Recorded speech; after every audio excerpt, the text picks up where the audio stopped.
आपके साथ उज्ज्वल हांडा फरीदाबाद के बीके हॉस्पिटल के इमरजेंसी के बाहर खड़ा हूँ और यहाँ देखिए एक महिला और पुरुष और कुछ युवक खड़े हैं। जानेंगे क्या मामला है। क्या नाम है आपका? पूजा। क्या हुआ क्या था एक बार बताएंगे? सर मैं जॉब पे जाती हूँ। 3 दिन पहले मेरे साथ हादसा हुआ था। मकान मालिक मेरे पे गंदी नजर डाल रहा था। जवार कॉलोनी की। अच्छा। मकान मालिक ना मेरे पे गंदी नजर डाल रहा था। अच्छा। 2-3 बार उसने अपनी लड़की भेजी, जाओ देख के आओ कि घर में इनका हस्बैंड आया है कि नहीं आया। ये रात को हर टाइम 12:30-11 बजे ही आते हैं डेली रात को? हाँ, मैं घर में अकेली रहती हूँ। वो आई है लड़की, उसने बोला दीदी पैड है, मैंने बोला नहीं। फिर वो कह रही ढूंढ लो, मेरे को मिल गया, मैंने उसको दे दिया, वो लेके चली गई। उसके बाद थोड़ी देर बाद में सो गई। फिर उसका घर वाला आया, मतलब उसके पापा आए, उसकी माँ तो थी नहीं घर में। वो आके मेरे साथ बदतमीजी कर रहा। मेरी आँख खुली, मैंने क्या कौन है, वो एकदम से चुपचाप बाहर निकल गया। नीचे जाके दरवाजा हम खोल के सोते। लड़का मेरा 5 साल का है। मैंने देखा जैसे ही एकदम वो बाहर निकल के भागा, मेरे को पता लग गई ये मेरे साथ बदतमीजी कर रहा है। बाहर खड़ा कह रहा माफ़ कर दो, अब नहीं करूँगा। अच्छा। मैंने फिर डर के मारे उसको कुछ नहीं बोला, इनको बताई आके रात में जब ये आए। ये कब की बात है? कब की बात है? परसों की। हाँ। इससे पहले भी कभी ऐसा काम करने की कोशिश की थी? नहीं, इससे पहले तो उसका लड़का ही आता था कभी कभार। जैसे मैं सो जाती हूँ तो हल्की आहट आती थी, लेकिन मैं इतनी गहरी नींद में नहीं सोती। अब मेरे को प्रेगनेंसी है तो मैं दवाइयाँ खा के सोती हूँ। तो जैसे ये आए मैंने इनको बताया, इन्होंने अगले दिन बात करी उससे। वो हाथ पर जोड़ के माफ़ी मांग रहा था, बोल रहा था आप कोई बात नहीं, किराया भी मत देना, आपको जितना रहना उतना रह लो। हमने बोला नहीं, हमें किराया भी देना, लेकिन हम कमरा खाली करेंगे आपको 16 तारीख को, हमारा 16 को ही महीना होता है आज यानी कि। उन्होंने बोला ठीक है। कल 15 तारीख थी, कल मैं जॉब पे चली गई थी। लड़का मेरा बीमार था, बुखार आ रहा था, उसको मैं दवाई दिला रही थी। उन्होंने मेरे को फ़ोन कर करके परेशान कर दिया, जल्दी आओ जल्दी आओ। क्यों? कुछ बात करनी है आपसे, कुछ बात करनी है। मैंने बोला भैया फ़ोन पे बता दो। कह रहा हाँ। कह रहा नहीं फ़ोन पे नहीं बताऊंगा, हस्बैंड को लेके जरूर आना, आप जरूर आना। बच्चू सिंह। मैंने कहा क्यों, क्या बात होगी? हस्बैंड को छुट्टी नहीं मिलती जल्दी से, आप मुझे ही बता दो। कह रहा नहीं, उसको ज़रूर लेके आना। जैसे हम गए, मैंने इनको फ़ोन किया, इनके मालिक को फ़ोन किया पहले तो। उन्होंने फिर छुट्टी दी है 1-8 घंटे की। हम जैसे ही गए, उन्होंने बाउंसर वहाँ पे बुला रखे थे। 4-5 लड़के थे, उनका खुद का लड़का, उनका जमाई भी था और वो खुद भी था, और 3-4 लड़के और थे बाहर के। उन्होंने आते ही 5 बजे का, हाँ आती उन्होंने पहले इनकी गिरबान पकड़ी है यहाँ से। और हाँ, हम दोनों खड़े थे वहीं पे ही। उसने इनको बाहर पकड़ के ऐसे खींच के ना, वो लड़का इनकी आंख पे घूसे मार रहा। अच्छा। हाँ, पूरी आंख फोड़ रखी है, पूरा मुंह। एक ने हाथ पकड़ रखे थे, एक ने पैर पकड़ रखा, और दूसरा बंदा टांग तोड़ने की कह रहा कि इसकी टांग तोड़ दो। हाँ, और उसका जमाई जो था उसने मेरे को धक्का मारा और मेरे पेट में लात मारी है इधर, और मेरी जांघ पे उसका आदमी जो था वो। मेरे को 4 मंथ हो गए। हाँ। लात किसने मारी आपके? उसके जमाई ने। क्या नाम पता है? नाम नहीं पता, मैंने पहली बार देखा था। उसकी मौसी की लड़की थी, वो भी बाहर बैठी थी। उसने लात मारी है। फिर उसका जो लड़का आया उसने मेरी जांघ पे घूसा मारा है। उसके बाद फिर हम वहाँ से भागे जैसे तैसे जान बचा के। हमने 112 पे भी कॉल करी, उसने हमारा फ़ोन छीन के नीचे मार दिया जमीन में। जब ऐसी वारदात हुई थी आस पड़ोस के लोगों ने, आस पड़ोस के लोग देख रहे थे खड़े होकर, उनको सब बात पता थी। लेकिन हम जैसे गए वो चुप खड़े थे वहाँ पे। मतलब फेस से भी लग रहा था कोई बात है ऐसी, लेकिन किसी ने हमें कुछ भनक भी नहीं दी। हम जाके खड़े हुए और बस जाते ही उसने लड़के लेके आ गया एकदम से, वो मारने लग गए। कितने लोग होंगे उस समय? 4 लड़के तो वो वैसे ही लेके आया था बाहर से। उसका एक जमाई था, एक वो लड़का है खुद का उसका सौरभ, एक वो खुद मकान मालिक बच्चू सिंह है। 7 से 8 लोग थे। हाँ, 7-8 लोग। उन्होंने हाथ पैर पकड़ रखे थे और एक लात बजा रहा था छाती पे, एक टांग तोड़ने की कह रहा था, और घूसा मार रहे थे मुंह पे। और पीछे से एक लड़का आया, उसने पटिया उठाई और पटिया मारी कमर में इनके। अच्छा। हाँ, फिर दूसरा उनका हस्बैंड आया, जैसे उसका बच्चू सिंह आया था, उसने मेरे को धक्का मारा, कह रहा इसको हटा, यहाँ से बीच में आ रही है ये। अच्छा। हाँ, तो उसके जमाई ने फिर मेरे लात मारी है तो ये क्यों हटे? उसने गलती तो खुद की है, वो आप पे बुरी नजर कर रहा है, उसके ऊपर आपको पिटवा रहा है। हमने कमरा भी खाली करने की कर दी थी कि हाँ आज हमारा महीना हो जाता 16 तारीख को। जो काम उसने किया उसके लिए माफी मांग रहा था, आप बता रहे हैं। हाँ, उसने मेरे को प्यार से कल फोन कर करके भी मांगने के बहाने आपको बुलाया पहले वहाँ पर? पहले उसने माफी मांग ली थी, अगले दिन फिर उसने ये कांड कराया। अब ये नहीं पता मुझे ऐसा उसने क्यों किया। हमने तो कमरा खाली करने की जब भी बोलती थी, मैंने कहा अब तो हम वैसे भी नहीं रहेंगे क्योंकि आपकी आदत ही खराब है।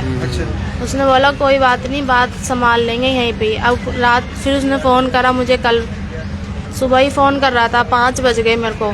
5 बजते बजते मैंने मालिक से छुट्टी ली। मैंने कहा मेरे को कहीं जाना है, मेरे लड़के की भी तबीयत ख़राब थी। मैंने कहा भैया मैं पहले लड़के की दवाई ले आऊँ फिर मैं आती हूँ। जैसे ही मैं गई फिर उन्होंने मारपीट चालू कर दी। मारपीट के बाद आप बता रहे हैं कि आपने 112 पे फोन किया था। 112 पहुंची थी वहाँ पे या नहीं? नहीं सर, फोन तोड़ 112 का फ़ोन ही तोड़ दिया उन्होंने, फ़ोन भी नहीं उठाया था हमारा। उसके बाद आप कौन सी चौकी लगती है, थाना कौन सा लगता है? सारण थाना लगता है। हमने सारा थाना भी गई थी। सारण थाने गए आप? अच्छा, क्या हुआ फिर? पहले तो मैं वहीं पे गई थी क्योंकि और मेरे को कहीं चारा मिला नहीं था। सारण थाने? हाँ, अच्छा। मैं वहाँ पे गई, मैं वहाँ पे बेहोश भी हो गई थी। अच्छा। उन्होंने बोला पहले उसमें लाओ इनको, इनका पहले मेडिकल करवाओ और फिर चौकी का नाम बता रहे थे कि पर्वतीय कॉलोनी में लगेगी, पर्वतीय कॉलोनी पड़ेगी, वहीं पे जाओ, यहाँ पे हम आपकी कोई कार्रवाई नहीं करेंगे। मतलब आपकी कंडीशन देख के आप बता रहे हैं आप बेहोश भी हो गए थे। हाँ। आपकी कंडीशन देखने के बावजूद कह रहे हैं कि आप पर्वतीय कॉलोनी जाइए हाँ। और अपना मेडिकल करवाइए। आपके साथ किसी को नहीं भेजा? नहीं, मेरे साथ किसी को नहीं भेजा और पुलिस वाले ने जो नंबर दिया था वो भी गलत ही बताया था उन्होंने। अपना नंबर दिया था गलत बताया? हाँ, गलत बताया था। अच्छा, वो भी उन्होंने गलत नंबर बताया था। आप हस्बैंड जी सर। चौकी आपको इंचार्ज। कहीं चोट वोट लगी? सर मुझे सारी चोट लगी है यहाँ पूरा मुंह पे, ये चोट लगी पड़ी है होठ में, यहाँ पूरा घुसना है। ये उसने बंदे बुलाए थे, बदमाश बुलाए थे मारने के लिए। खुद भी थे, 7-8 बंदे थे वो टोटली।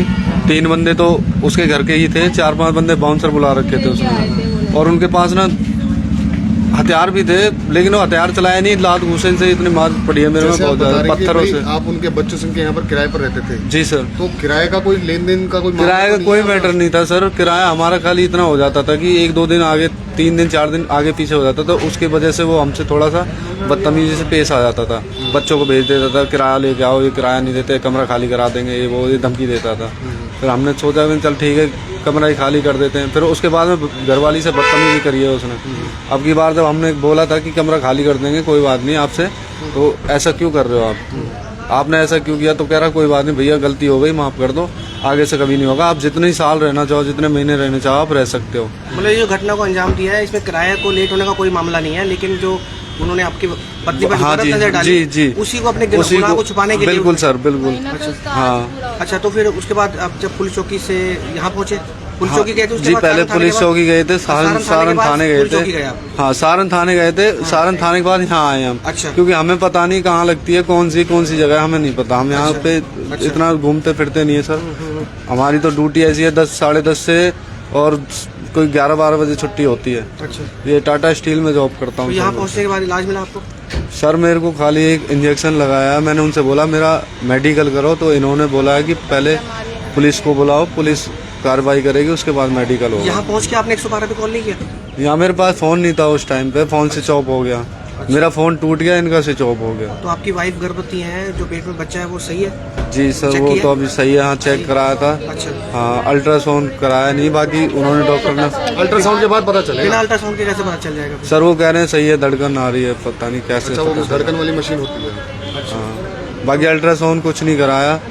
तो पुलिस की तरफ से कोई कार्रवाई नहीं? कोई कार्रवाई नहीं है सर उनकी तरफ से। हम रात को गए थे, मेरे दोस्त भी गए थे, मेरे पे चला नहीं जा रहा था, वो आए थे दोनों। मेरे दोस्त बुलाए थे, मैंने वो बुला के मैं साथ में गया था, मम्मी भी साथ में गई थी, तो मम्मी से भी वो बदतमीजी कर गया था पुलिस वाला। अच्छा। वो कि ये तुम्हारे पास वो है कमरे का, वो क्या बोलते हैं सर, बोल रहे थे बदतमीजी कर रहे थे। वो क्या कह रहे थे वो, उसी टाइम तुम हाँ एग्रीमेंट है तुम्हारे पास? हाँ, बोल रहे थे एग्रीमेंट है तुम्हारे पास? एग्रीमेंट नहीं है, तुम्हारे ऊपर ही केस ठोक देंगे कितना हम। समय हो गया आपके रहते वहाँ पे? सर मुझे 6-7 महीने हो गए। 6-7 महीने हो गए। जी सर। अच्छा। तो सारण थाने में या पर्वतीय कॉलोनी चौकी में आपने कोई लिखित कंप्लेंट दी अभी तक? लिखित नहीं दी सर, वही तो गलती हो गई, मैं लिखित नहीं दी। वो सुन ही नहीं रहे तो थे अभी सर। 112 पे फोन करिए, अपनी वाइफ के पास 112 नंबर फोन है, फोन करिए, बताइए सारी घटना बताइए। ठीक है तो सर। क्या चाहते हैं क्या? सर मैं तो इंसाफ चाहता हूँ, न्याय चाहता हूँ, और कुछ नहीं चाहता मैं इससे। मतलब उचित कार्रवाई चाहते हैं बच्चों से? बिल्कुल सर, बिल्कुल सर। तो ये है पूरा मामला, कल शाम की घटना, जहां जवाहर कॉलोनी में एक किराए पर रहने वाले दंपति के साथ मकान मालिक द्वारा मारपीट की जाती है। और मारपीट किस लिए की जाती है, सब कुछ मामला बता दिया है कि 2 दिन पहले मकान मालिक जब महिला जो है वो घर पे अकेली थी तो मकान मालिक ने बुरी नज़र रखी, और बुरी नज़र के बाद जब लेडीज़ को पता चला कि जो व्यक्ति है, जो मकान मालिक है, जो वो कमरे में आया था, उसके बाद उसने अपनी गलती मानने के बाद कल शाम को जो है इन पर मारपीट की, और ये मामला है पूरा। बाकी एक पक्ष की बात है, दूसरा पक्ष भी अपनी बात रखना चाहे तो बिल्कुल रख सकता है। फिलहाल सीधी खबरें आप हमारे सोशल मीडिया प्लेटफॉर्म खबर जर्सी डिजिटल के माध्यम से देख पा रहे हैं, और इस समय हम फरीदाबाद की बादशाह खान की इमरजेंसी के बाहर हैं, जहाँ इस समय परिवार कल शाम से यहाँ है, जहाँ तक अभी जो है इनकी MLC नहीं कटी है, मेडिकल नहीं हुआ है, और ना ही अभी तक कोई पुलिस वाला यहाँ पहुँचा है कार्रवाई के लिए। फ़िलहाल हमने बोल दिया कि 112 पे फ़ोन करिए और अपनी लिखित कंप्लेंट दीजिए ताकि कार्रवाई हो सके। बाकी जो जिस व्यक्ति पर, जिन लोगों पर ये आरोप लग रहे हैं, अगर वो भी अपनी बात रखना चाहे तो हमें कॉल कर सकते हैं और अपनी बात रख सकते हैं। तो आप सभी से रिक्वेस्ट, इस खबर को शेयर करें। किसी और खबर के साथ दोबारा जुड़ेंगे आपके साथ। खबर जर्सी डिजिटल देख रहे हैं।